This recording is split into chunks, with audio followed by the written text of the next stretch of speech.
মানিক মিয়া হচ্ছে বাড়িতে নাই, তো আমি হচ্ছে মানিক মিয়ার বাড়িতে এখন আসি। আমার পাশে হচ্ছে ভাবি, উনি হচ্ছে মানিক মিয়ার বউ, উনি হচ্ছে মানিক মিয়া।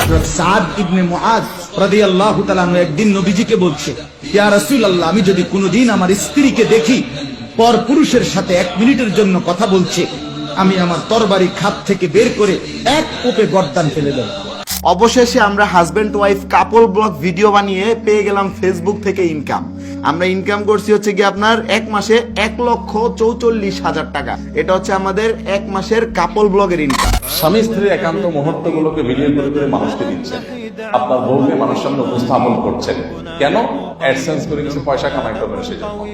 তো এতটুকু লজ্জা যার নাই, সে তার স্ত্রীকে সোশ্যাল মিডিয়াতে তার স্ত্রীর সৌন্দর্যকে সেল করছে কিছু টাকা কামাই করার জন্য। মানুষের চোখের ক্ষুধা মিটাচ্ছে, মানুষের চোখের চাহিদা মিটাচ্ছে, এটা মিটায় সে কিছু টাকা কামাই করছে। এটা হলো নির্লজ্জতার চূড়ান্ত রূপ, সোজা কথা। আজকের এই ব্লগে আমরা যে চ্যালেঞ্জটি খেলছি সেই চ্যালেঞ্জটির নাম হচ্ছে never have I ever challenge. আর রেডি গাইস? যে আমার স্ত্রী, আমার বউ অন্য কোন পুরুষ দেখবে যে এটা সহ্য করতে পারে, সে আত্মমর্যাদাহীন দায়ুস।